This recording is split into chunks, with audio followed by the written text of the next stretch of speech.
चुकी है अदालत और आप सभी का बहुत बहुत स्वागत। एक बार फिर आज शनिवार की सुबह आप सबका हृदय से स्वागत, विशेष स्वागत। फेसबुक पेज के माध्यम से अदालत की कार्रवाई का प्रसारण देख रहे हैं।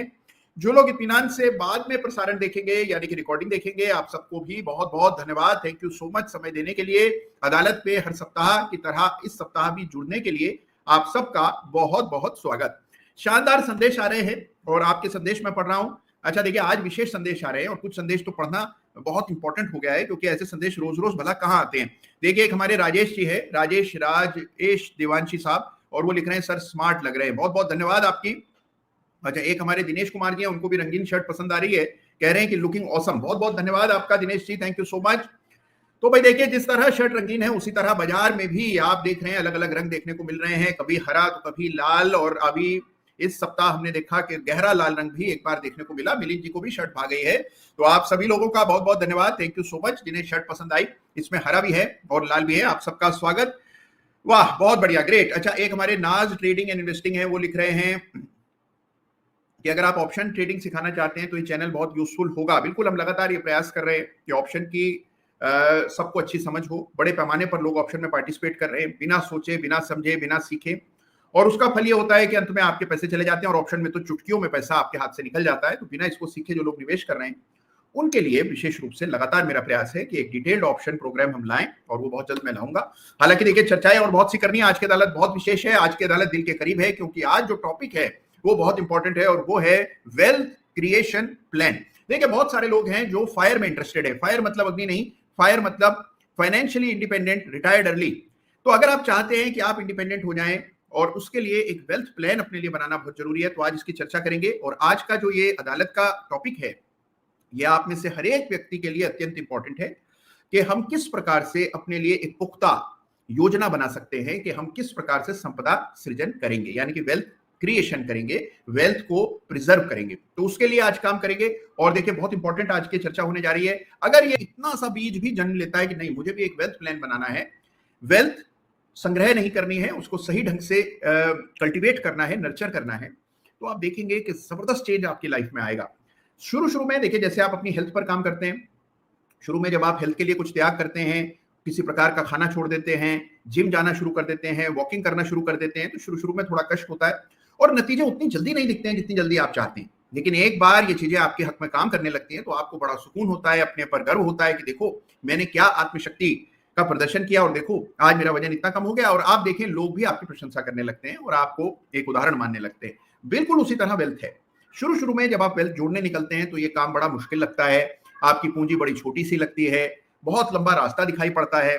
लेकिन धीरे धीरे करके आप देखेंगे कुछ ही दिनों में जब आपके पैसे जुड़ने लगेंगे, एक अच्छी रकम जुड़ जाएगी, तब आपको जो आनंद आएगा, जो कॉन्फिडेंस आएगा, वो न केवल आपकी बातचीत में दिखेगा, आपकी चाल ढाल में भी वो कॉन्फिडेंस झलकने लगेगा। और मैं चाहता हूं कि जितने लोग आज अदालत में जुड़े हैं सबके जीवन में वो मकाम आए। तो उसकी बात आज हम लोग करेंगे और भी बहुत सी चर्चाएं करेंगे बाजार की। और बाजार में हम देख रहे हैं कि गिरावट आई इस सप्ताह, तो कैसे निपटना है, इन तमाम चीजों पर चर्चा करेंगे। लेकिन उससे पहले हमेशा की तरह मेरा दायित्व है आपको याद दिलाना कुछ एक बातें। तो झट से सबसे पहले इन औपचारिकताओं को निभा देते हैं। देखिए, एक चीज याद रखिए कि investment in securities markets are subject to market risks. Read all the related documents carefully before investing. कोई भी निवेश करते समय, निवेश के बारे में विचार करते समय, उस निवेश से जुड़े हर दस्तावेज का आपको अध्ययन करना है, सारी जानकारी बटोरनी है, उसको पहले स्टडी करना है और फिर ही निवेश के बारे में कुछ सोचना है। तो जो निवेश आपको सामने से बड़ा हार्मलेस और सिंपल लगता है, या ऐसा लगता है जिसमें पैसा डबल ट्रिपल 4 टाइम्स हो जाएगा, आमतौर पर वो बड़ा जोखिम भरा होता है। और निवेश अगर आप शेयर बाजार में करते हैं तो by definition it is inherently subject to market risk. तो ये आपको समझना चाहिए। दूसरी बात याद रखिए, हमेशा हर सप्ताह में आपको याद दिलाता हूं, फिर भी लोग इसकी चपेट में आ जाते हैं, फिर भी लोग इसके शिकार हो जाते हैं, वो है कि मेरा कोई भी टेलीग्राम चैनल नहीं है। किसी भी टेलीग्राम चैनल पर किसी भी प्रकार की कोई खरीदने बेचने की राय मेरी ओर से नहीं आती है। तो अगर आप ऐसे किसी टेलीग्राम चैनल से जुड़े हैं, व्हाट्सएप ग्रुप से जुड़े हैं, इंस्टाग्राम पर किसी से जुड़े हैं जो आपको मेरी तस्वीर का इस्तेमाल करके या मेरे नाम से आपको कोई ट्रेडिंग की राय दे रहा है, मशवरा दे रहा है, या आपसे किसी प्रकार का फीस चाहता है, तो मान करके चलिए कि कोई बहरूपिया है जो आपको मेरे नाम का दुरुपयोग करके ठगने के प्रयोजन से आपको ये प्रस्ताव भेज रहा है। तो तुरंत प्रभाव से उससे दूर हो जाए, डिस्कनेक्ट हो जाए, संबंध विच्छेद कर ले और उसके बाद उसकी रिपोर्ट करें जिस भी प्लेटफॉर्म पर आपको प्रस्ताव आया है। तो अगर आपको टेलीग्राम पर आया है तो टेलीग्राम पर उसको रिपोर्ट करें और साथ में हमें भी सूचित करें जिससे हम उस पर उचित कार्रवाई कर पाए। तो ये बहुत जरूरी चीज है। सभी के भले की चीज है और ये भी आपके सामने रखता हूं मैं हर सप्ताह, इस सप्ताह भी दोहरा रहा हूं, तो इन चीजों को याद रखिएगा। आइए बिना समय गंवाए, क्योंकि आज हमारे सामने बहुत भारी एजेंडा है, काम बहुत सा करना है और समय कम है, तो आज काम ज्यादा करेंगे, बातें कम करेंगे।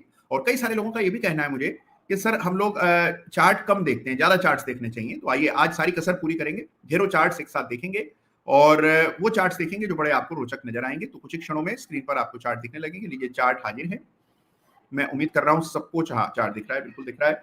और ये आपके सामने निफ्टी का चार्ट है, निफ्टी का चार्ट है, इसको थोड़ा बड़ा कर देते हैं। लीजिए, तो ये आपका चार्ट बड़ा हो गया और ये निफ्टी का डेली चार्ट है जो आप देख रहे हैं। तो हम हर सप्ताह वीकली चार्ट के दर्शन करते हैं, इस सप्ताह भी आइए वीकली चार्ट देखते हैं। ये वीकली है और हम पिछले कई सप्ताह से इस बात की चर्चा कर रहे हैं कि कैसे निफ्टी में आरएसआई डाइवर्जेंस बन रहा है, कैसे निफ्टी एक मेजर रेजिस्टेंस के सामने रुका हुआ है, एक रेंज में कंसोलिडेशन चल रहा है। तो ये हम चर्चा बहुत समय से करते आए और आपको बिल्कुल जैसे जैसे अदालत में हम लोग बात करते हैं कमोबेश वैसे ही बाजार में वो प्ले आउट होता हुआ नजर आता है और अभी भी वही चल रहा है क्रम।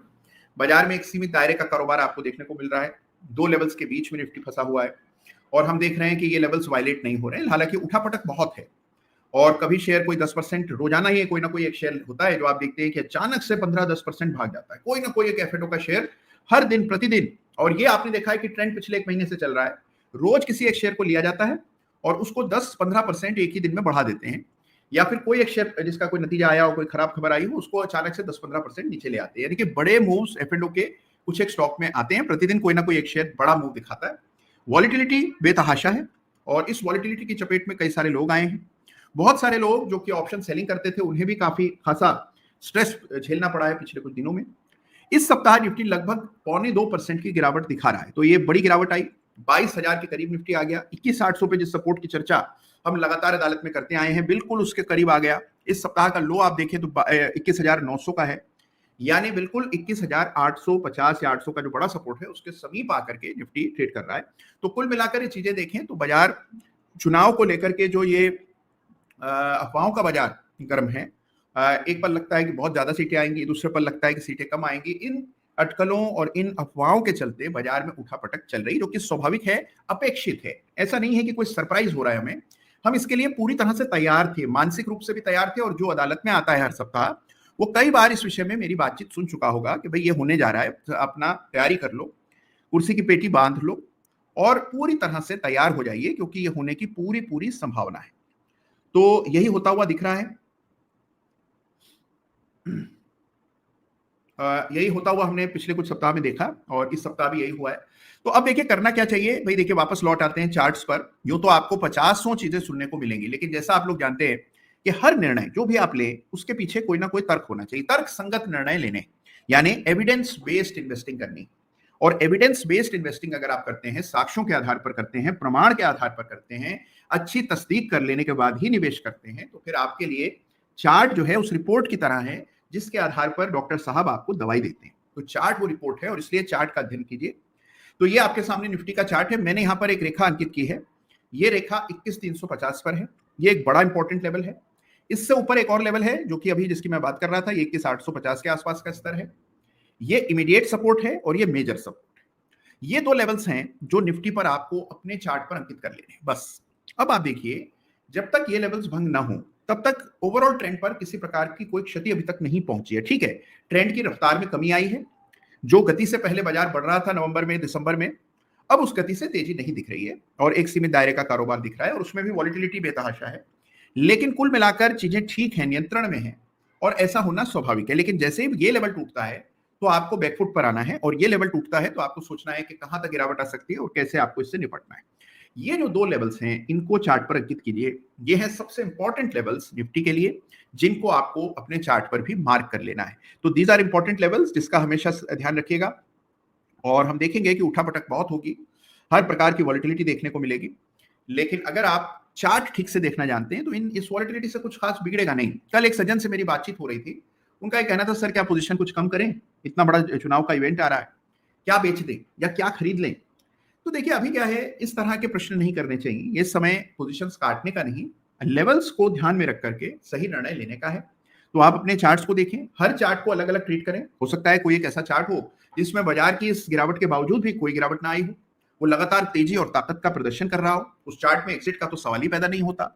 जहां पर आप देख रहे हैं कि बाजार पहले से ही कमजोर है, चार्ट वो बाजार तेज था तभी भी उसमें कोई दम नहीं था और हल्का सा बाजार सरका और वो शेयर औंधे मुंह गिर पड़ा। तो इसका मतलब इसमें तो कोई भी शक्ति ही नहीं है, बिल्कुल कमजोर और क्षीण चार्ट है। तो ऐसे चार्ट पर बने रहने का कोई औचित्य नहीं है। तो उछाल में निकलने का प्रयास करें तो अपनी एक रणनीति बनाएं, प्रोफेशनली ट्रेड करें, इवेंट रिस्क को अपने पर हावी होने न दें और निर्णय जो है वो बिल्कुल न्यूट्रल होकर के करें। कोई भी शेयर जो गिर रहा है उसको इस उम्मीद में न रखें कि देखना बजट के इलेक्शन के बाद सब ठीक हो जाएगा, या देखो ये बहुत गिरा है ना, यही सबसे तेजी से भागेगा।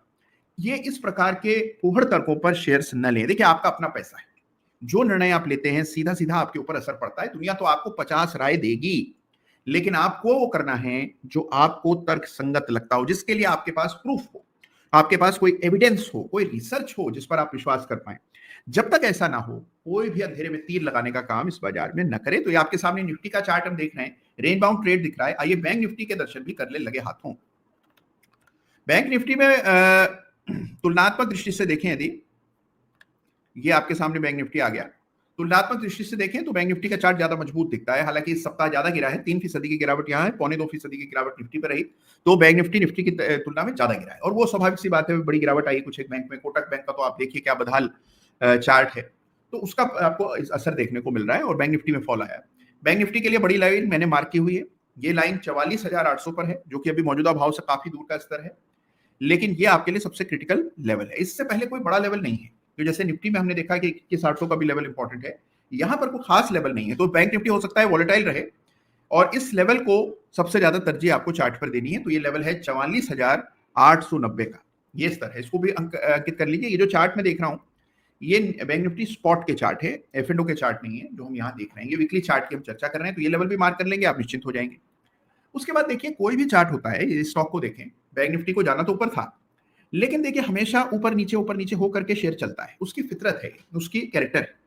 तो अगर आप ये उम्मीद करते हैं कि आप शेयर लें और फिर वो कभी नीचे ना आए, ऊपर ही चलता रहे, उसमें वॉलेटिलिटी भी ना दिखे, जो दाम हिट हो गया उससे ऊपर का ही दाम अगला दाम हो, तो ऐसा नहीं होता है। बाजार ऊपर नीचे होकर के चलता है, लेकिन जब तक दिशा उसमें अटूट बनी हुई है तब तक कोई चिंता की वजह नहीं है। और ऐसे ही ड्रॉप्स में आपको मौके मिलते हैं, तो हमें वो ड्रॉप्स आइडेंटिफाई करने हैं और उनको सही ढंग से पहचानना है। बैंक निफ्टी में ऐसा ड्रॉप चल रहा है और हम देख रहे हैं 3% का ड्रॉप इस सप्ताह आया, जिससे चार्ट पर कोई खास बड़ा फर्क तो नहीं पड़ा है, लेकिन हाँ वॉलिटिलिटी और करेक्शन जरूर आपको बैंक निफ्टी पर भी दिख रहा है। तो ये बात हो गई निफ्टी की, बैंक निफ्टी की। आइए एक दफे देख लेते हैं निफ्टी स्मॉल कैप। ये आपके सामने निफ्टी स्मॉल कैप, गिरावट तो यहां पर भी खासी आई है। इस सप्ताह 4.5% गिरा है, इसका बीटा ज्यादा है तो ये ज्यादा गिरता है, ज्यादा निफ्टी की तुलना में बढ़ता भी है जब निफ्टी में तेजी आती है। लेकिन इस सप्ताह अच्छी बड़ी महत्वपूर्ण गिरावट निफ्टी स्मॉल कैप पर आई है और निफ्टी स्मॉल कैप के लिए भी रेखांकित की हुई है, 13,900 का लेवल है। ये निफ्टी स्मॉल कैप 250 इंडेक्स का वीकली चार्ट हम देख रहे हैं और इस पे जो ड्रॉप आया है 15,100 ये लेवल हो गया है। और ये जो ड्रॉप है इससे पैटर्न भी बना है चार्ट पर, जिसको इवनिंग स्टार पैटर्न कहते हैं। तो ये वीकली चार्ट पर इवनिंग स्टार पैटर्न है, बड़ा सपोर्ट 13,900 पर है, तो इस चार्ट को भी जरूर से स्टडी कीजिए। एक मामूली सा सपोर्ट आपको यहां पर भी दिखेगा, जहां बंद हुआ लगभग उसके पास, ये लेवल टूटे 15,130, तो फिर 13,900 से पहले कोई बड़ा सपोर्ट नहीं है। तो स्मॉल कैप इंडेक्स में भी उठापटक चलेगी, थोड़ी कमजोरी की गुंजाइश भी है क्योंकि इतना बढ़ गया है इंडेक्स। और जैसे ही आप देखते हैं कि अनिश्चितता बढ़ती है, लोग सबसे पहले जो उनके हाथ में छोटे पेनी स्टॉक्स होते हैं, mid cap micro cap stocks होते हैं, उनसे निकलने का प्रयास करते हैं। किसी के पास मान लीजिए रिलायंस पड़ा है या L&T इतने बड़े फॉल के बाद भी पड़ा हुआ है, तो उसको लेकर इतना परेशान नहीं होता, उससे चलो L&T है, दाम तो आ ही जाएगा, क्या चिंता करनी। लेकिन अगर मान लीजिए आपके पास कोई बहुत छोटी कंपनी का शेयर हो तो आप तुरंत पैनिक में आ जाते हैं, आप सोचते हैं अरे बाजार कहीं इलेक्शन के बाद बड़ा ना गिर जाए, कहीं सीटें कम ना आ जाए, तो क्यों ना पहले ही बेचते हैं, अभी तो फिर भी चलो मुनाफे में बिक रहा है। तो इस वजह से छोटे शेयर्स में, मझोले शेयर्स में बिकवाली जरूरत से ज्यादा होती है। वैल्यू दोनों में बराबर होती है, कई बार लार्ज कैप के मुकाबले स्मॉल कैप में ज्यादा वैल्यू होती है, लेकिन क्योंकि वो इतनी साफ दिखती नहीं है और स्मॉल कैप शेयर्स को लोग हमेशा आशंकित रहते हैं, इसलिए हम उसमें बिकवाली ज्यादा प्रखर देखते हैं। तो ये आपको लगभग 4%, 4.5% की गिरावट इस सप्ताह स्मॉल कैप इंडेक्स में आई। तो बाजार में आप देखिए अनसर्टेनिटी और वॉलिटिलिटी हावी है। एक बार इंडिया विक्स देखेंगे, मैंने एक रील भी जारी की है इंडिया विक्स पर हाल में। ये इंडिया विक्स है, उछाल आया और क्या गजब उछाल आया। इस सप्ताह इंडिया विक्स 26% बढ़ा और 14 के आसपास चल रहा था, अब आप देखते हैं 18 चल रहा है। तो एक ही सप्ताह में विक्स में शानदार बड़ी तेजी आई, ऑप्शन प्रीमियम में उछाल आया, निफ्टी में गिरावट आई और चुनाव को लेकर स्थिर अनिश्चितता और जोर पकड़ रही है, ये इसका सूचक है। बड़ा रेजिस्टेंस विक्स के लिए लगभग 20-50 के आसपास है। 18 के ऊपर के विक्स को एलिवेटेड माना जाता है, बढ़ा हुआ विक्स है। बढ़े हुए विक्स के अपने असर होते हैं चार्ट पर, कैंडल साइज बढ़ जाती है, बड़ी बड़ी कैंडल्स बनने लगती हैं, वॉलिटिलिटी ज्यादा हो जाती है, प्रीमियम ऑप्शंस के बढ़ जाते हैं, कॉल भी महंगी हो जाती है, पुट भी महंगी हो जाती है। तो इस तरह की स्थिति आपको देखने को मिल रही है विक्स के उछाल के बाद, और विक्स में काफी अरसे बाद बढ़ा है इस तरह से। तो ये जो लेवल्स हैं विक्स के, इसको क्लोजली मॉनिटर कीजिए। अगर विक्स में कूल ऑफ आपको दिखता है आता हुआ तो एक राहत की सांस लीजिएगा, और यदि ऐसा होता है तो मान के चलिए कि फिर बाजार वापस से सामान्य हो गया है, पॉजिटिव हो गया है, तो उसके लिए इंडिया विक्स का वापस से सामान्य होना जरूरी है। तो इसको भी जरूर क्लोजली वॉच कीजिए। इंपॉर्टेंट चार्ट है जिसकी हमें चर्चा हम लोग कर रहे हैं। अच्छा, एक स्पीच बड़ा अच्छा संदेश हमारे विजय कुमार बीएन साहब ने भेजा है, और इनका कहना है कि sir NSA small case is 5 star, best small case for working professionals, 17% profit with in 2 months। I am NSA 9 student. बहुत बहुत धन्यवाद आपका विजय जी, और आप स्मॉल केस के भी सदस्य हैं, और आप इसको 5 सितारा दे रहे हैं, कह रहे हैं 2 महीने में 17% का प्रॉफिट आया है, एनएसए 9 के स्टूडेंट है। आपको बहुत बहुत साधुवाद। और इसमें कुछ आपका अपना निवेश है, और दूसरा बाजार है। बाजार ने जो हमें साथ दिया, और ऐसे बाजार में भी अगर रिटर्न आ रहा है, अच्छा रिटर्न आ रहा है और अच्छे शेयर से आ रहा है। सबसे बड़ी बात यह है कि स्मॉल केस में जो शेयर्स हैं वो सारे एक से एक हैं। और स्मॉल केस से जुड़ी भी एक घोषणा अभी मैं करने जा रहा हूं, तो दिल थाम के रखिएगा, और इसके बारे में भी बात करेंगे। लेकिन उससे पहले इंडिया विक्स को बढ़ता हुआ देख लें। कुछ एक और बड़े अच्छे संदेश आ रहे थे, मैं उनको भी पढ़ूंगा, और कुछ चार्ट्स पर भी चर्चा करेंगे। लार्सन, बहुत सारे लोग चाहते हैं कि इस पर बात हो, तो इस पर भी बात करेंगे। जरूर जरूर जरूर बात करेंगे लार्सन की भी। लार्सन का चार्ट देखते हैं। ग्रेट, बहुत बढ़िया।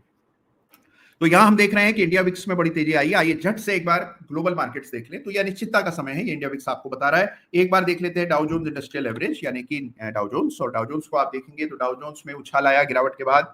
चुनावी साल है, यूएस में बड़ा मोमेंटम बन रखा है। हल्का सा देखिए नीचे आया डाउ जोन्स भी, बिल्कुल फिबोनाची स्तर तक नीचे आया, और वहीं से वापस से इसमें सपोर्ट आता हुआ दिख रहा है। तो आपने देखा कि 23.6% का फिबोनाची लेवल था, यहां से टकराकर वापस से उछाल आता हुआ दिख रहा है। अगर कोई शेयर पहले ही फिबोनाची लेवल से वापस ताकत लेकर ऊपर जाने लगता है, तो इसके मायने ये होते हैं कि उसमें करेक्शन आने नहीं दे रहा है कोई। यानी कि जैसे नीचे आने लगता है, बाइंग इंटरेस्ट डेवलप हो जाता है, लोग नहीं खरीद करते हैं, सब ताक में होते हैं कि हल्का सा नीचे आए खरीदें। तो जहां हल्का सा नीचे आते ही लोग उसको लपक लेते हैं, तो वो शेयर ताकतवर होता है, और यही आपको डाउ जोन्स पर होता हुआ दिख रहा है। इसका मतलब जड़ों में तेजी है। ये जड़ों की तेजी का सूचक है कि अगर पहले फिबोनाची स्तर से प्राइस रिबाउंड कर रहा है, तो 23.6% के फिबोनाची स्तर से इसमें वापस से उछाल आया। अगला रेजिस्टेंस चार्ट पर ये ऑल टाइम हाई के लेवल्स हैं। ये पार हो जाए 40,000 तो डाउ जोन्स में नया अध्याय शुरू हो जाएगा। और डाउ जोन्स कोई मामूली चीज नहीं है। देखिए, विश्व का बाजार है डाउ जोन्स, और पूरा विश्व, पूरा संसार इस इंडेक्स को देखता है, इस इंडेक्स को इंपॉर्टेंस देता है। तो इस डाउ जोन्स इंडस्ट्रियल एवरेज को आपको भी तरजीह देना है। अब यहां पर तेजी बनी हुई है, तो ऑल इज वेल। ऐसा बहुत रेयर होता है कि हमारा बाजार गिरता रहे और दुनिया भर के बाजारों में तेजी आए। तो आमतौर पर अगर दुनिया भर के बाजार मजबूत हो रहे हैं, तो भारत का बाजार भी तेज होता है। तो ये कुल मिलाकर के डाउ जोन्स से हमें संकेत मिल रहे हैं जो कि अच्छे हैं। रेजिस्टेंस के करीब डाउ जोन्स आ रहा है। आइए एक बार नैस्डैक भी देख लें। तो ये हमारे सामने नैस्डैक है, और यहां पर भी तेजी कायम है, लगातार तेजी बनी हुई है, आउट परफॉर्मेंस देखने को मिल रही है। तो कुल मिलाकर यहां से भी संकेत सकारात्मक है। ये नैस्डैक है, रेजिस्टेंस यहां पर भी सामने दिख रही है आपको 16,500 की, और कुल मिलाकर यहां पर भी क्लैरिटी दिखाई पड़ रही है। तो यूएस मार्केट से कोई नेगेटिव संकेत नहीं है। आइए एक बार चार्ट देख लें। इस समय का सबसे इंपॉर्टेंट चार्ट है गोल्ड। तो गोल्ड की बात करते हैं। आइए गोल्ड फ्यूचर की बात करते हैं। गोल्ड है, और हमने देखा कि लगातार तेजी, 2 सप्ताह का मामूली सा करेक्शन, और फिर इस सप्ताह फिर उछाल 3% की बढ़त। तो आपने देखा जहां हमारा निफ्टी गिर गया लगभग 2% से ज्यादा की तेजी आपको गोल्ड में दिख रही है। तो गोल्ड कंपनसेट कर रहा है निफ्टी का ड्रॉप, लगातार तेजी चल रही है। और हमारा जो स्मॉल केस है मोमेंटम मैट्रिक्स, उसमें भी गोल्ड में पोजीशंस बनी हुई है, और आप देख रहे हैं कि लगातार तेजी वहां दिख रही है। तो गजब का ट्रेंड चल रहा है। इस बीच कई सारे सवाल आए हैं। सागर गौड़ साहब हैं, इनका एक सवाल है कि अच्छा, फुल मेजॉरिटी सरकार कितनी जरूरी है, ऐसा कुछ सवाल था इनका। तो इस पर भी बात करेंगे। और एक हमारे जगदीश जी हैं, वो ये कह रहे हैं कि क्रॉम्पटन का चार्ट देखिए। तो क्रॉम्पटन का भी चार्ट देखेंगे। इन दोनों चार्ट्स को देखते हैं फटाफट, और उसके बाद आगे बढ़ते हैं। सबसे पहले अभी जो सवाल आया था, पहले उसका जवाब दे दूं। और ये सवाल था कि भाई बाजार को किससे प्रेम है, सरकार एक पर्टिकुलर पार्टी के आए, बाजार ये चाहता है, या बाजार फुल मेजॉरिटी की सरकार चाहता है, ये सवाल है। भाई देखिए, बाजार क्या चाहता है ये किसी को भी नहीं पता है, लेकिन बाजार यानी कि हम सभी अपने सामूहिक विवेक में यही चाहेंगे कि कंटिन्यूटी जो है, यानी कि जो पॉलिसी बनाई गई है, जिस पॉलिसी पर इतने बड़े बड़े निवेश हुए हैं, जिस पॉलिसी के मद्देनजर कंपनियां खुली हैं, काम कर रही हैं, नए प्लांट लगा रही हैं, नया उद्योग बना रही हैं, वो कंटिन्यूटी पॉलिसी की किसी भी तरह से डिसरप्ट ना हो। ये कोई भी नहीं चाहता कि भाई पूरी चीजें फिर से करनी पड़ जाएं, या अचानक से पूरी जो है पॉलिसी का डायरेक्शन बदल जाए। तो इसीलिए बाजार हमेशा कंटिन्यूटी ऑफ पॉलिसी चाहता है। तो वर्तमान सरकार ही अगर दोबारा आ जाती है तो वो पॉलिसी की कंटिन्यूटी सुनिश्चित हो जाती है। तो इसीलिए बाजार वही सरकार वापस चाहता है, और अगर एक स्टेबल सरकार बाजार को मिलती है तो markets will rally and will like that. तो ये बेसिक बाजार की इच्छा है और इसका हमें ध्यान रखना चाहिए। तो ऐसा नहीं कि किसी एक पर्टिकुलर पार्टी को बाजार चाहता है, बाजार चाहता है पॉलिसी कंटिन्यूटी, और वो यदि मिलती है तो बाजार के लिए बड़ा अच्छा होगा संकेत। और ऐसा होता है तो आप देखिए जो बिजनेसेस चल रहे हैं, जो एक्सपेंशन प्लान्स हैं, कैपेक्स प्लान्स हैं, वो अपनी गति से चलते रहेंगे और वो अच्छा रहेगा। तो ये सवाल है। दूसरा एक सवाल आया था बड़ा इंटरेस्टिंग, और वो है क्रॉम्पटन के चार्ट पर। क्रॉम्पटन की भी मैं बात करूंगा। इस बीच हमारे एक राम भवन साहब हैं और वो लिख रहे हैं कि नमस्कार सर जी, बैंक निफ्टी में जबरदस्त खूनी खेल चालू है। ओहो, बहुत ही आपने तो फिल्मी भाषा का इस्तेमाल किया है राम जी, सुनकर बड़ा आनंद आ रहा है। पिछले कई दिनों से एक भी दिन तो ग्रीन में क्लोज नहीं हो पाया, ना ही एक भी दिन ग्रीन कैंडल बन पाई है। बहुत जबरदस्त सेलिंग का माहौल दिखाई दे रहा है। बिल्कुल ठीक कह रहे हैं राम जी, और इसकी चर्चा हम लोग अभी कर ही रहे थे कि बैंक निफ्टी ज्यादा गिरा है निफ्टी की तुलना में। लगभग हम देखें कि 3% से ज्यादा की गिरावट बैंक निफ्टी में देखने को मिली है। तो ये मुश्किल महीना सप्ताह रहा है, इसमें कोई दो राय नहीं है, और इसको ध्यान में रखते हुए अपनी रणनीति बनानी। और बाजार में देखिए एक सा मौसम तो कभी रहता ही नहीं। अगर आप क्रिकेट खेलेंगे, अलग अलग वेन्यू पर जाकर खेलेंगे, तो पिच कभी एक सी थोड़ी रहेगी। कहीं किसी प्रकार की पिच मिलेगी, कहीं दूसरी। अच्छा खिलाड़ी वो है जो हर पिच पर अच्छा स्कोर खड़ा कर सके, और उसी तरह हर निवेशक वो है जो बाजार में कैसा भी मौसम चल रहा हो, आप उसको पहले भाप जाएं, समझ लें, आपको ये पता हो कि कहां रुकना है और कहां गति बढ़ानी है।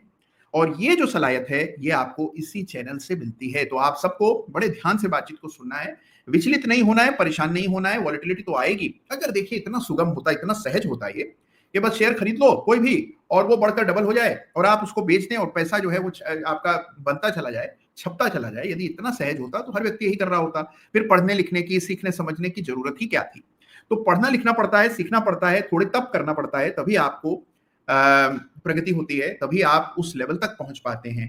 और इसलिए थोड़ी तपस्या करना जरूरी है। और आप सबसे भी मेरा आग्रह जो इस चैनल से जुड़े हैं, इसको मामूली न समझें, इसको ये न हल्के में ना लें कि भाई ये तो ऐसा ही है, बाजार तो ऐसा ही होता है, भाग्य आजमाने की जगह है। नहीं, भाग्य आजमाने की नहीं, मेहनत करके सही रिजल्ट्स लाने की जगह है बाजार। तो इसको चार्ट देखिए, जी भर करके चार्ट देखिए, और फिर आप देखेंगे कि स्वतः ही आपको परिणाम दिखने लगेंगे। तो ये बातचीत हुई, हमने बात की अबाउट इलेक्शंस, मार्केट्स। अब आइए फट से एक बार क्रॉम्पटन के चार्ट को भी एक नजर देख लेते हैं, जिस पर अभी सवाल किया था कि क्रॉम्पटन ग्रीव्स। ये आपके सामने क्रॉम्पटन ग्रीव्स का चार्ट है, ये चार्ट है। तो क्या देखते हैं हम भाई, देखिए एक जमाने में तो चार्ट अच्छा था, फिर ब्रेकडाउन हुआ, ब्रेकडाउन के बाद फिर एक डबल बॉटम पैटर्न बने, उसने स्टॉक को थोड़ा बल दिया, फिर एक हेड एंड शोल्डर पैटर्न बना। नहीं दिख रहा हो तो इसको लाइन चार्ट में कन्वर्ट कर देता हूं, अब दिख जाएगा। तो ये डबल टॉप था, डबल बॉटम था, उसके बाद हेड एंड शोल्डर बना, हेड एंड शोल्डर ने शेयर को धाराशाही कर दिया। अब एक रेंज का कंसोलिडेशन है, और जो आपको होते हुए दिख रहा है, हल्का फुल्का सा एक ब्रेकआउट हुआ है, और शायद इसी ब्रेकआउट से उत्साहित होकर के या इस ब्रेकआउट को देखते हुए आपको ये स्टॉक इंटरेस्टिंग लग रहा है, पॉजिटिव लग रहा है। देखिए सबसे पहले तो एक लाइन डाल दीजिए, ये लाइन है मेक और ब्रेक लाइन, और ये लाइन है 323 रुपए पर, जो मैंने यहाँ पर अंकित की है 330 की बंदी है, तो 323 रुपए पर एक रेखा डाल दें।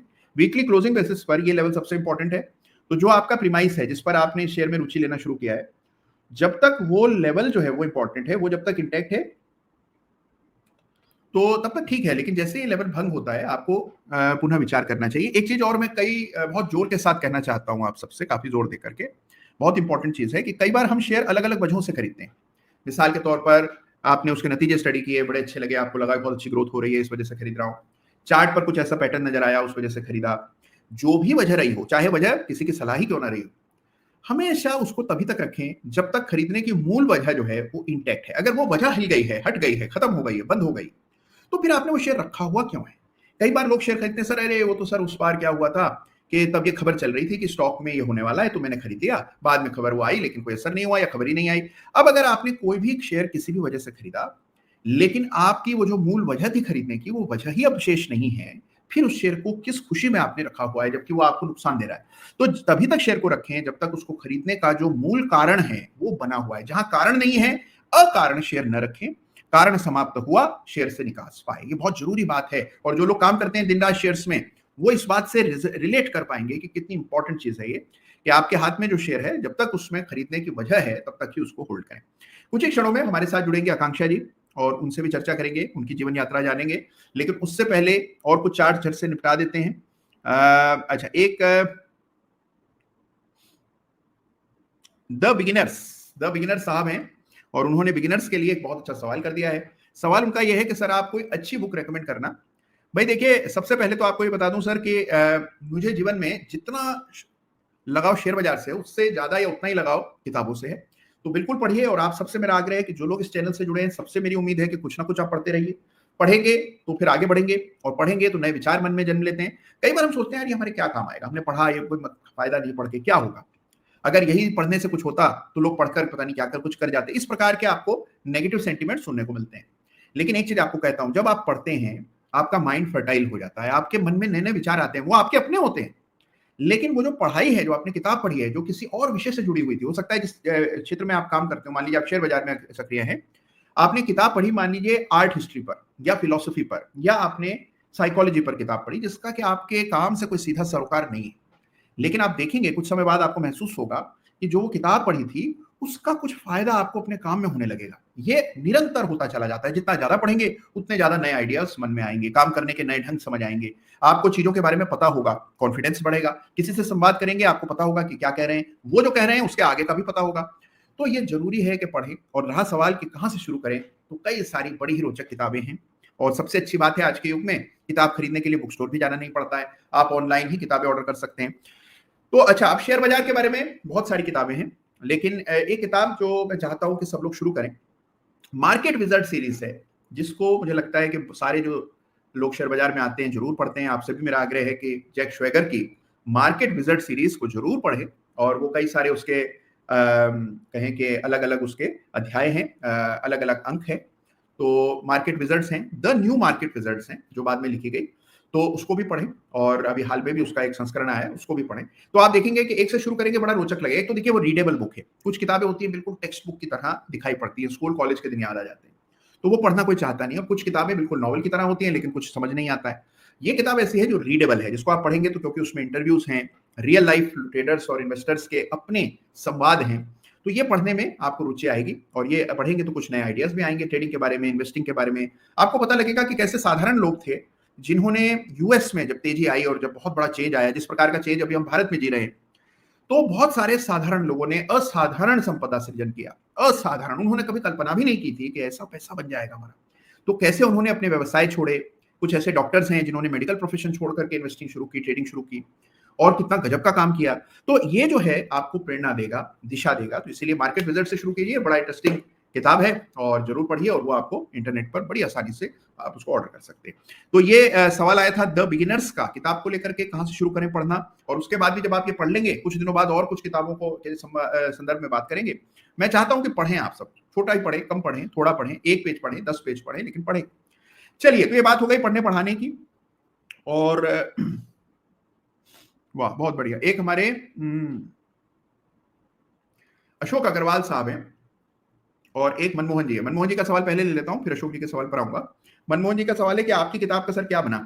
तो अच्छा सवाल है, ये सवाल खुद से भी मैं कई बार करता हूं मनमोहन जी, कि अभी तक किताब नहीं आ पाई है, लेकिन बहुत जल्द आएगी, चिंता मत कीजिए, प्रयासरत हूं मैं। अब कुछ समय का अभाव रहता है, फिर बाजार में इतनी एक्शन रहता है कि उससे समय निकाल पाना मुश्किल हो जाता है। लेकिन निश्चित रूप से मेरा बड़ा एक पैशन प्रोजेक्ट जिसको कहते हैं, यानी जो काम आप दिल से करते हैं, वो ऐसा मेरा प्रोजेक्ट है किताब लिखने का। तो बहुत जल्द वो उसको यथार्थ करेंगे। और आपने उसके बारे में पूछा, उसकी चिंता की, इसके लिए बहुत बहुत धन्यवाद। अशोक अग्रवाल जी का सवाल ले लेते हैं। उनका सवाल है कि ऐसे मार्केट में लॉन्ग टर्म इन्वेस्टर को क्या करना चाहिए। भाई, लॉन्ग टर्म इन्वेस्टर के लिए तो ये एक समय है जहां आपको मौकों का की तलाश करनी चाहिए। देखिए, अगर आप लॉन्ग टर्म इन्वेस्टर हैं तो क्या है, 2 परिस्थितियां हो सकती हैं। एक, बाजार में बड़ी तेजी आए, उसके लिए तो आप तैयार ही हैं क्योंकि आप लॉन्ग टर्म इन्वेस्टर हैं। बाजार में अगर मंदी आती है, गिरावट आती है, तो आपको जो फ्रेश कैपिटल डिप्लॉय करना है, जिसके मौके अभी तक नहीं दे रहा है बाजार, उसका अवसर आपके सामने आएगा। तो अगर गिरावट आई तो बहुत बढ़िया है, अच्छी बात है, और आ जाए, आए तो आपको मौका मिलेगा।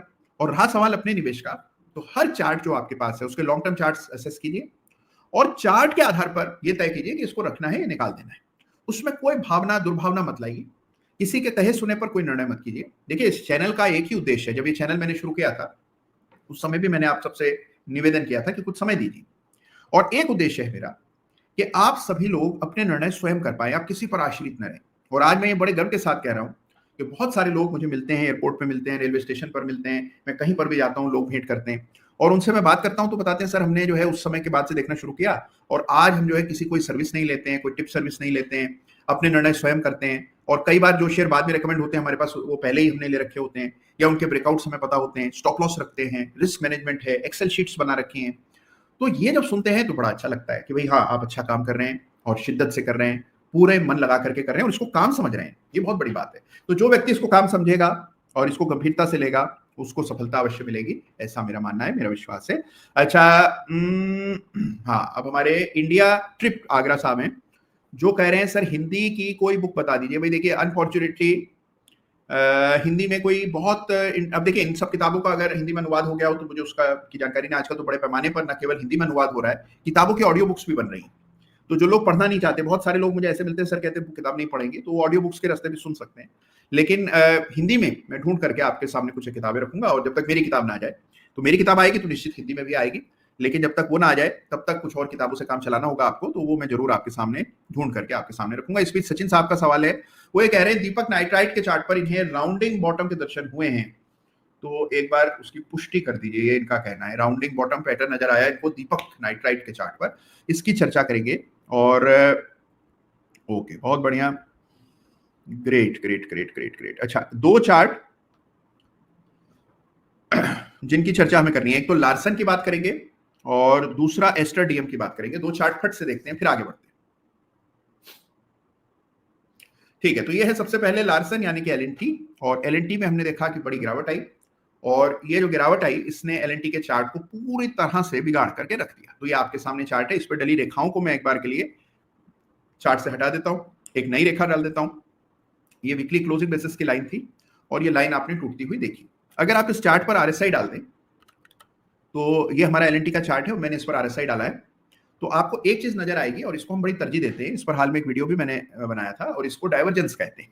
तो आपको डाइवर्जेंस का जीवंत उदाहरण देखना हो तो आपको एलएनटी के चार्ट को तलब करना है। एलएनटी का चार्ट आप लाइए और देखिए इसको, तो आप देखेंगे कि यहाँ पर आपको एक क्लियर डाइवर्जेंस चार्ट पर बनता हुआ नजर आ रहा है। तो एलएनटी की गिरावट के बड़े मायने हैं। प्राइस चार्ट पर हायर पीक्स बन रही थी, मुकाबले की पीक्स जो है आरएसआई पर निचली बन रही थी, तो प्राइस जा रहा है ऊपर, आरएसआई जा रहा है नीचे। अब आरएसआई से दूर प्राइस होता नहीं है आमतौर पर, तो अब देखिए प्राइस और आरएसआई ने एक ही दिशा में जाना शुरू कर दिया, तो प्राइस पीछे चल रहा है लेकिन आरएसआई पहले ही गिर चुका है। तो ब्रेकडाउन आया है एलएनटी के चार्ट पर और ये आपको साफ इस चार्ट से दिखाई पड़ रहा है। तो यह अभी फिलहाल सबसे इंपॉर्टेंट चार्ट एलएनटी का, जहां ब्रेकडाउन आता हुआ दिख रहा है। कई सारे लोगों ने इसको लेकर सवाल किया था। ये डेली चार्ट है, डेली चार्ट पर ये हेड एंड शोल्डर पैटर्न दिखेगा आपको, ये लेफ्ट शोल्डर कहलाएगा, ये हेड है, ये राइट शोल्डर। अब कई बार लोग मुझसे पूछते हैं सर कभी कोई प्रैक्टिकल दिखाइए जहां पर पैटर्न बन रहा हो, किताबों में या फिर इंटरनेट पे तो दिख जाता है लेकिन हम लाइफ में कभी देख नहीं पाते हैं रियल लाइफ में। तो देखिए ऐसा दिखता है रियल लाइफ में, अभी 4 दिन पहले बिल्कुल साफ दिख रहा था आपको। हाँ, अब दिखेगा किसको? दिखेगा उसको जो चार्ट निरंतर देखता हो, जो लगातार एक फहरिस्त बनाकर हर चार्ट का अध्ययन करता हो, उसी को तो चार्ट समय पर पैटर्न बनता दिखेगा। बाकी लोग इतिहास में झांक कर देखेंगे, पीछे मुड़कर देखेंगे कि अच्छा ऐसा बना था, लेकिन जो लोग लगातार चार्ट्स देखते हैं उनके सामने से पैटर्न बनकर गुजर जाए और वो देख ना पाए, ऐसा कैसे हो सकता है? क्योंकि भाई आपके पास अगर मान लीजिए 50 शेयर की सूची है, आप 50 शेयर देखते हैं और उसमें कोई पैटर्न बन रहा होगा, तो आपको तो पता ही होगा कि इसमें ये पैटर्न बना है, आधा अभी आधा बन सकता है। जिस दिन ब्रेकडाउन हो जाएगा, पैटर्न की नेकलाइन टूटेगी, आपको चार्ट पर दिखेगा। तो इसके लिए जरूरी क्या है? कंसिस्टेंसी, लगातार चार्ट देखना। 80% लोग जो स्वयं को चार्टिस्ट कहते हैं या चार्ट के आधार पर ट्रेड करने वाला कहते हैं, वो कोई भी निरंतर रेगुलर बेसिस पर चार्ट नहीं देखता है। तो चार्ट देखना बेहद इंपॉर्टेंट है और कंसिस्टेंसी को बाजार में बड़ा ही महत्व हम लोग देते हैं, लगातार काम करने को, लगन को। तो लगन लगाइए इसमें और इसको लगातार देखिए, तभी आपको इसमें सफलता मिलेगी। ये हेड एंड शोल्डर पैटर्न है चार्ट पर। इसके एक बड़ी तेजी हमने एस्टर डीएम के चार्ट पर देखी थी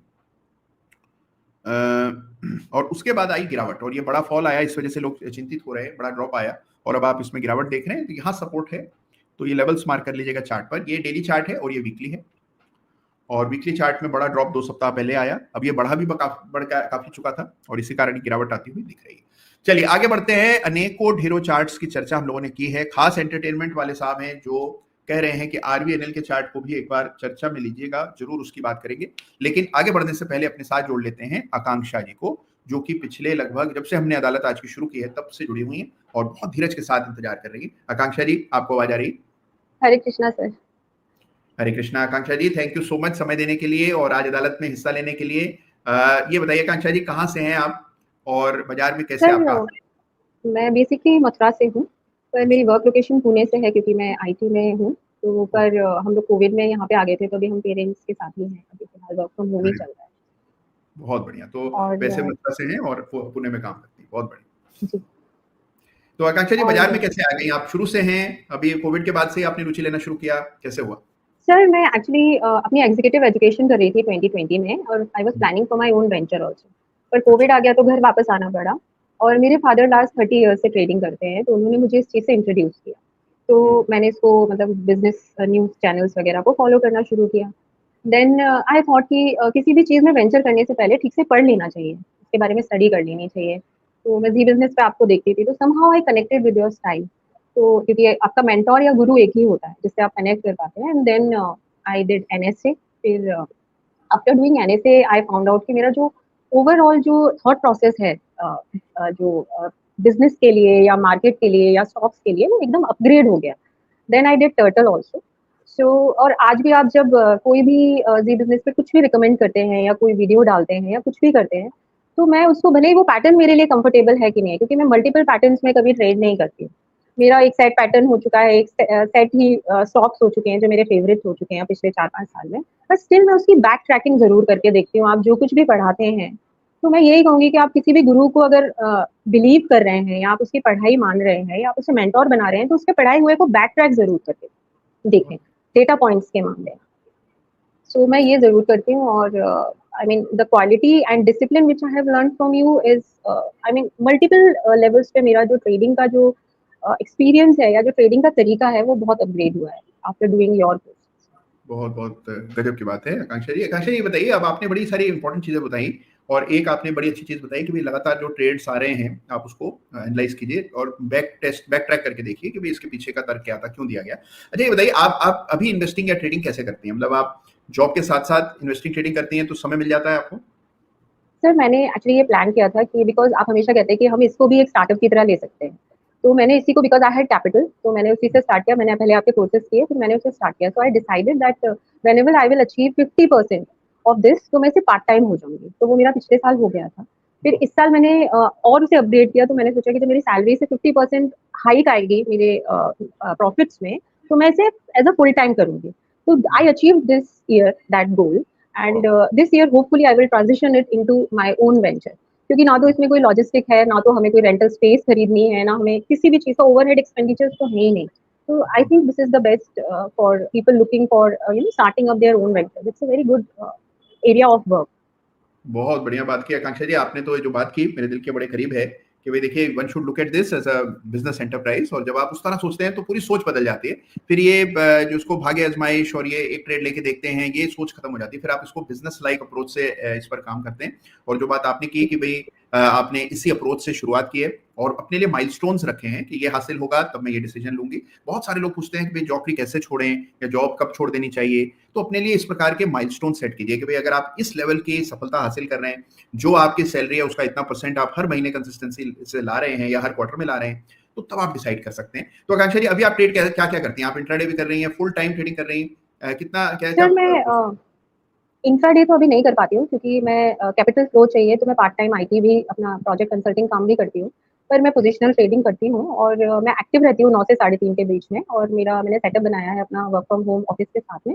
तो शाम को मैं अपना आईटी का काम करती हूँ, दिन में मैं यही करती हूँ एंड शाम को मैं 2 से 3 घंटा कोशिश करती हूँ कि जो मार्केट फ्लोज़ आ रहे हैं, जो हमारे चार्ट्स हैं, वो मैं ज़्यादा से ज़्यादा उनको जो मेन पॉइंट्स है एटलीस्ट वो पढूँ। और वीकेंड्स पे मैं चार्ट ज़रूर देखती हूँ। जो मुझे मंडे से जिसके मतलब जो ट्रेड्स लेने हैं वो मैं मंडे से वो मैं ज़रूर पढ़ती हूँ।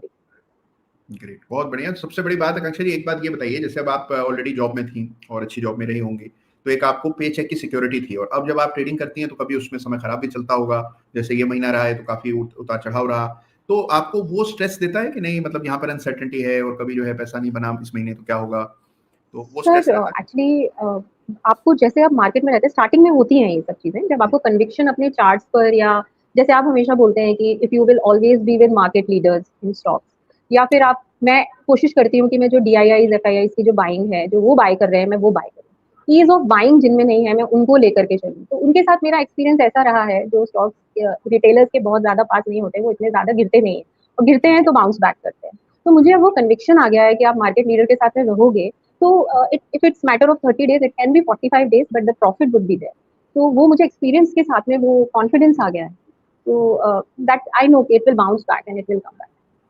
बहुत बड़ी बात है आकांक्षा जी, गजब। तो आकांक्षा जी अब आप ये कर रही हैं, क्या चेंज आपकी लाइफ में आया है? मतलब जो समय आपको एक्स्ट्रा मिलता होगा, थोड़ी फ्रीडम ज्यादा महसूस होती होगी, तो आपको लगता है कि सर मतलब मेरे लिए एक ये कॉन्फिडेंस है कि कहीं से भी, कैसे भी, किसी भी कंडीशन में, मान लीजिए मैं जब रिटायर भी हो जाऊँ, I have a plan B.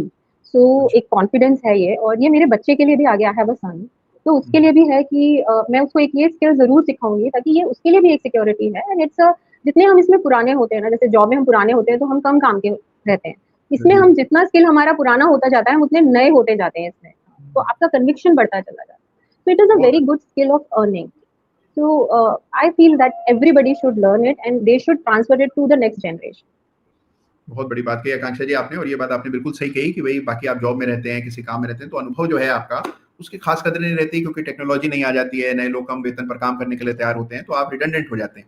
जबकि यहाँ पर अगर आप देखते हैं, अगर आपके पास जो स्किल्स हैं और जो एक्सपीरियंस है वो बड़ा काम आता है और उसकी वैल्यू बढ़ती रहती है। तो बहुत सही बात कही आपने। और एक और बात जो बहुत इंपॉर्टेंट कही वो है कि अपनी नई जनरेशन को, नेक्स्ट जनरेशन को ये स्किल्स देनी चाहिए और उनका इंटरेस्ट इसमें डेवलप करना चाहिए। तो बहुत बड़ी बात है ये, इससे सेविंग्स की समझ आती है, आपको रियल लाइफ मार्केट समझ आता है। एक साहब अभी हाल में मुझे मिले और उन्होंने बड़ी काम की बात कही। वो कहते हैं कि पहले मैं काम करता था तो मेरी दुनिया केवल उसी बिजनेस या उसी इंडस्ट्री से जुड़ी हुई थी, उसके बाहर नहीं सोचता। जब से शेयर बाजार में मेरा इंटरेस्ट आया है तब से मैं ग्लोबल पॉलिटिक्स देखने लगा हूँ, मुझे इकोनॉमिक्स की समझ थोड़ी बहुत हो गई है। तो एक आप कहें कि विस्तार हो गया है सोच का, तो वर्ल्ड व्यू चेंज हो गया है, नई चीजें पता लग गई, नए बिजनेसेस के बारे में पता लगता है। तो ये बहुत ही एक आई ओपनिंग चीज है। तो बड़ा मजा आया आकांक्षा जी आपसे बात करके, और हम सबकी बहुत बहुत शुभकामनाएं। तो अनेकों लोगों को आपने आज प्रेरणा दी है, जो लोग सुन रहे हैं, कई बड़े जबरदस्त संदेश आपके लिए आ रहे हैं और सबका ये मानना है कि आपको और सफलता मिलेगी।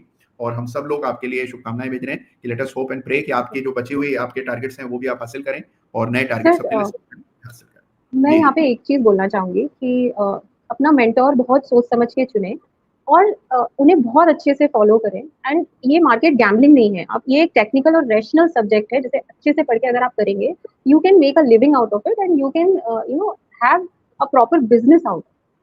तो जब आपकी क्लास करें तो आपको टेक्निकल एस्पेक्ट ठीक है, पर जो आप ओवरऑल पढ़ाते हैं, जो मार्केट के बारे में, I have those points written and I know कि वो 4 साल में मेरे लिए कितने इंपॉर्टेंट रहे हैं टाइम टाइम पर।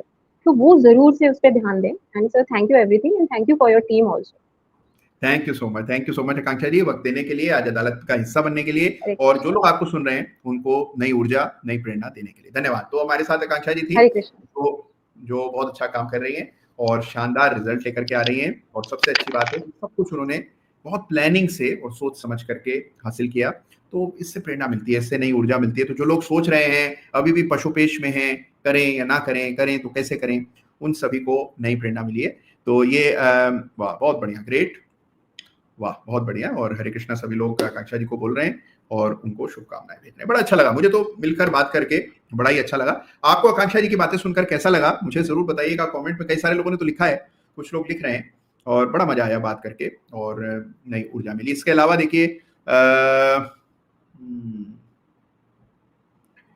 ठीक है, और भी बहुत से संदेश आ रहे हैं। और अरे वाह, हमारे शुद्धोधन जी हैं, शुद्धोधन लिख रहे हैं कि आपकी अदालत में ज्ञान भी है और प्रेरणा भी।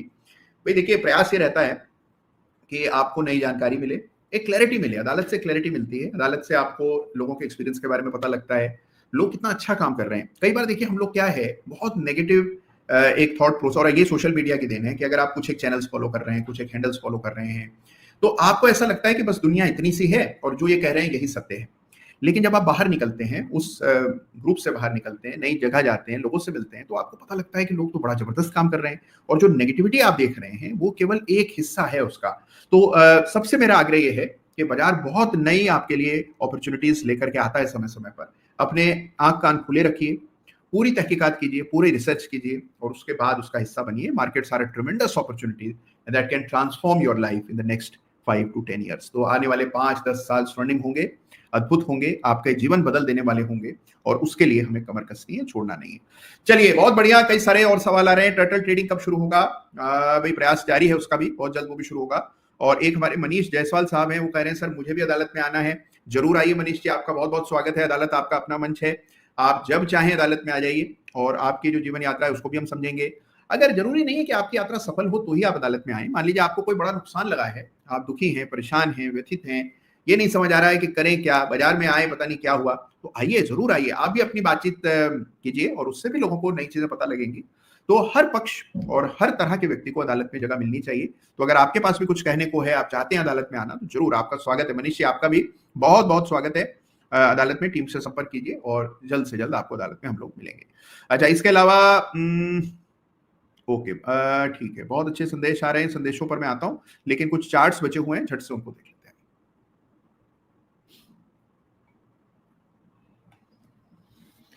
ओके, क्रॉम्पटन के चार्ट को हमने देखा था, एसआरडीएम के चार्ट को हमने देखा। आइए झट से आरबीएनएल के चार्ट को एक बार देख लेते हैं, जिस पर पहले एक प्रश्न आया था। ये आरबीएनएल का चार्ट है,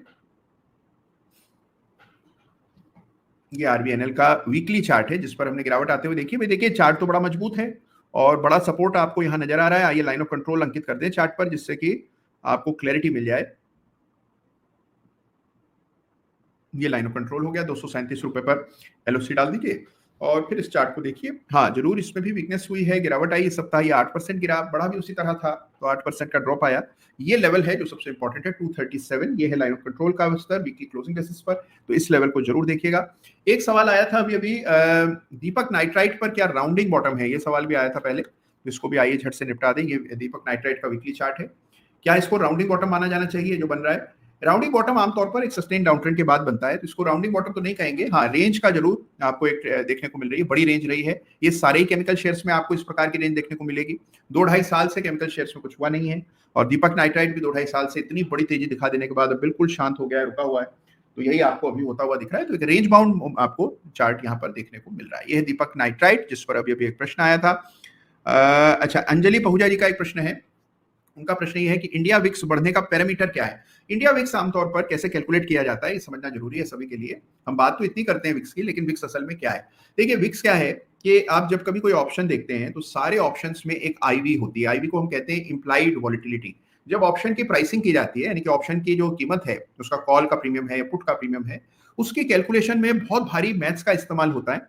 और उसका एक बड़ा पुराना फॉर्मूला है जिसको ब्लैक एंड शोल्स फॉर्मूला कहते हैं, जो कि मायरन शोल्स और फिशर ब्लैक के नाम पर है।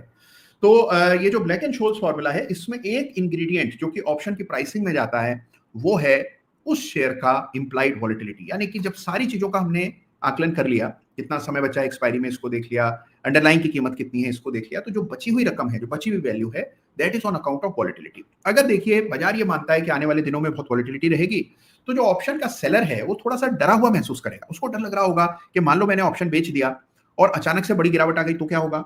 मैंने पुट बेच रखा है और बड़ी तेजी आ गई, सॉरी, बड़ी गिरावट आ गई, तो फिर पुट का नुकसान कौन लेगा? इस तरह के विचार उसके मन में आएंगे, तो वो क्या करेगा? आपसे बड़े प्रीमियम की मांग करेगा।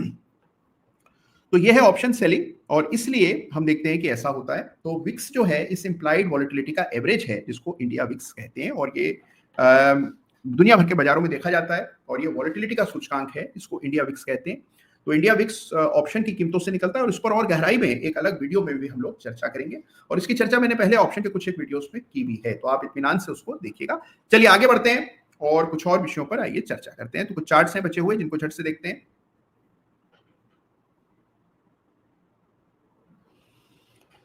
ओके, अच्छा, अभी हमने देखा चार्ट फॉर दीपक नाइट्राइट। अब आइए एक चार्ट देख लेते हैं। ये चार्ट है एनएफएल, यानी कि नेशनल फर्टिलाइजर।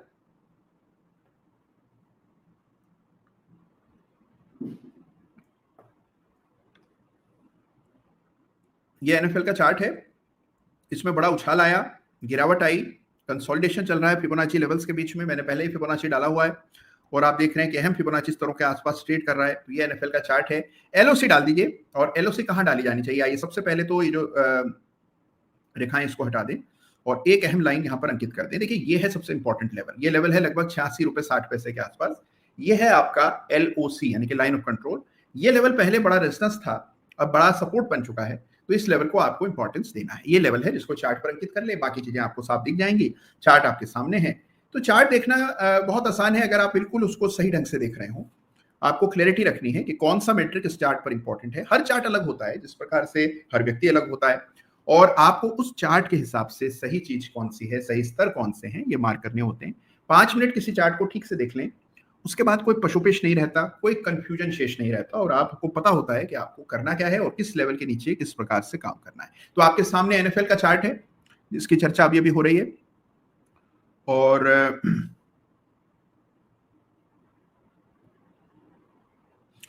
चलिए, अच्छा, अब देखिए, आगे बढ़ने से पहले कुछ एक चीजों की बात करते हैं। बहुत इंपॉर्टेंट एक जानकारी आपको देनी है। अभी वेल्थ क्रिएशन की हम लोग चर्चा कर रहे हैं, जो कि आज का हमारा विषय है। तो देखिए सबसे मेरा आग्रह है, और जो बात मैं शुरू में भी कह रहा था कि भाई एक प्लान बनाइए कि आप कैसे बड़ी वेल्थ जोड़ पाएंगे, कितना वेतन है, कितना पैसा हर महीने बचा पाते हैं, कैसे उसको व्यय करेंगे, कैसे उसको इन्वेस्ट करेंगे, और उसका एक ब्लूप्रिंट तैयार कीजिए, पूरा डिटेल्ड रोड मैप बनाइए। हर कंटीजेंसी की प्लानिंग कीजिए कि भाई ये घटना घट सकती है, इसमें इतना नुकसान हो सकता है, इसमें ये नुकसान बन सकता है, ये पैसे की जरूरत आने वाले समय में आ सकती है, मुझे मान लो बच्चों की पढ़ाई के लिए इतना पैसा चाहिए, अपना नया मकान बनाना है उसके लिए इतना पैसा चाहिए, कुछ पैसा कंटीजेंसी के लिए, कुछ पैसा इमरजेंसी के लिए अलग रखना है। वो सारी चीजों की फहरिस्त बनाइए। वेतन कितना है ये आप देखिए, कितना पैसा जोड़ पाएंगे, पुराना पैसा कितना पड़ा हुआ है, कहाँ कहाँ निवेश किया हुआ है, और एक वेल्थ क्रिएशन की योजना बनाइए कि इस पैसे से हमें इस लक्ष्य तक पहुंचना है। देखिए 90% लोग जो मुझे मिलते हैं, मैं उनसे पूछता हूँ भाई क्या टारगेट्स वगैरह हैं आपके लाइफ के, उनका ये कहना होता है सर हमने इस तरह तो कभी सोचा ही नहीं, कोई टारगेट ही नहीं, हम तो बस ऐसे ही चले जा रहे हैं। भाई चलते रहोगे तो यात्रा तो पूरी हो जाएगी, लेकिन वो आनंद नहीं आएगा, वो फुलफिलमेंट नहीं आएगा, वो संतोष जीवन से नहीं मिलेगा आपको जब तक आप अपने लिए कुछ लक्ष्य नहीं तय करेंगे। लक्ष्य होने चाहिए कि भाई हमें इतनी रकम जमा करनी है, हमारी नेटवर्थ इतनी होनी चाहिए, हमें ये जीवन के माइलस्टोन्स हैं जो हासिल करने हैं। जब आप टारगेट बेस्ड ये चीजें करेंगे तभी ये काम होंगे, वरना तो देखिए हम अपने काम में अपने कंफर्ट जोन में बैठे रहेंगे, समय बीतता चला जाएगा, बाजार भागता चला जाएगा, बाहर किनारे पर खड़े होकर थोड़ा बहुत कभी बाजार में हिस्सा लेंगे, कभी दूर हो जाएंगे, हल्के से कोई लहर अपनी ओर आते हुए देखी तुरंत पीछे हट जाएंगे, और ऐसा ही जीवन चलता रहेगा। बाजार में लोग बड़ी बड़ी कश्तियां उतार कर करोड़ों खरबों कमा लेंगे, हम उन्हें बाहर दूर से ही देखते रहेंगे और उसकी बात करते रहेंगे, पूरा समय बाजार को देंगे, बाजार की एंग्जाइटी भी बर्दाश्त करेंगे, स्ट्रेस भी बर्दाश्त करेंगे, लेकिन अंत में क्या कमाया, कुछ खास नहीं। तो याद रखिए कि अगर ये काम कर रहे हैं तो इससे वेल्थ कैसे क्रिएट की जाती है, इससे बड़ा पैसा कैसे बन सकता है, इससे लाइफ चेंजिंग वेल्थ कैसे बन सकती है, इसके विषय में गंभीरता से न केवल विचार करना है बल्कि एक वेल्थ प्लान डेवलप करना है कि हम इतना पैसा लगाएंगे, ऐसे ऐसे इसको इन्वेस्ट करेंगे, ये निफ्टी का रिटर्न रहा है, इससे अधिक रिटर्न हम ला सकते हैं कि नहीं, कैसे ला सकते हैं, उसकी क्या योजना होगी, कितना खतरा लेना हमारे लिए उचित है, हम उम्र के किस पड़ाव पर हैं, ये तमाम चीजों को देखकर अपने लिए एक निश्चित वेल्थ प्लान बनाइए। जब आप बनाएंगे तो आप देखेंगे कि शुरू में लगेगा भी किताबी बातें, भारत में हमारे कल्चर ये है कि पैसों की, वेल्थ की, इन सब चीजों की चर्चा ज्यादा हम नहीं करते हैं, ना परिवार में करते हैं और ना ही खुद से भी करते हैं, लेकिन आपको करनी चाहिए। शुरुआत करेंगे, आप देखेंगे आपका जीवन बदल जाएगा। आज से 2 साल बाद, 3 साल बाद जब पीछे मुड़कर देखेंगे तो ये अदालत याद आएगी आपको कि वो अदालत थी जिसमें इस विषय पर बात हुई थी। आज संकल्प कीजिए कि अदालत खत्म होने के बाद आप इस पर विचार करेंगे। क्या कोई टारगेट है लाइफ में? जितने लोगों के टारगेट्स हैं लिखिएगा कृपा करके। देखिए एक पावर होती है मैनिफेस्टेशन की, बड़ी, इस पर आप लोगों ने भी, कई सारे लोगों ने सुना जरूर होगा कि जो सोच लेते हैं वही होता है, सोचेंगे ही नहीं तो फिर होगा क्या। तो इसलिए सोचिए, संकल्प कीजिए, मन में ये सोचिए कि हाँ मुझे ये बड़ी वेल्थ चाहिए, एक टारगेट तो रखिए, चाहे कितना ही दूर लगता हो टारगेट, लेकिन टारगेट रखिए तभी वो टारगेट हासिल होंगे। आप में से जिस किसी ने भी कोई टारगेट बनाया है वो लिखिए कि हाँ मेरी लाइफ का ये टारगेट है, मुझे बाजार से ये पैसा चाहिए, मेरे पास इस उम्र तक कितना पैसा होना चाहिए, इसके लिए रोड मैप है। अगर टारगेट इतना अनरियलिस्टिक है कि आपको लगता नहीं है तो हो ही नहीं पाएगा, इतना पैसा तो मेरे पास है ही नहीं, ना हम इतना कभी कमा पाएंगे, तो छोड़िए, रियलिस्टिक टारगेट्स लाइए। देखिए जब आप अनरियलिस्टिक टारगेट सेट करते हैं तभी आपको ये पता लगता है कि ये अनरियलिस्टिक है और ये रियलिस्टिक, लेकिन कहीं से तो शुरुआत करनी पड़ेगी, इस दिशा में सोचना पड़ेगा। तो आप सबसे मेरा आग्रह है आज की अदालत के बाद एक रोड मैप बनाने का काम शुरू कीजिए। अच्छा, इसके अलावा बड़े अच्छे संदेश आ रहे हैं। अच्छा, अभी किसी ने एक बड़ा अच्छा संदेश भेजा है कि हमारे तपन दास साहब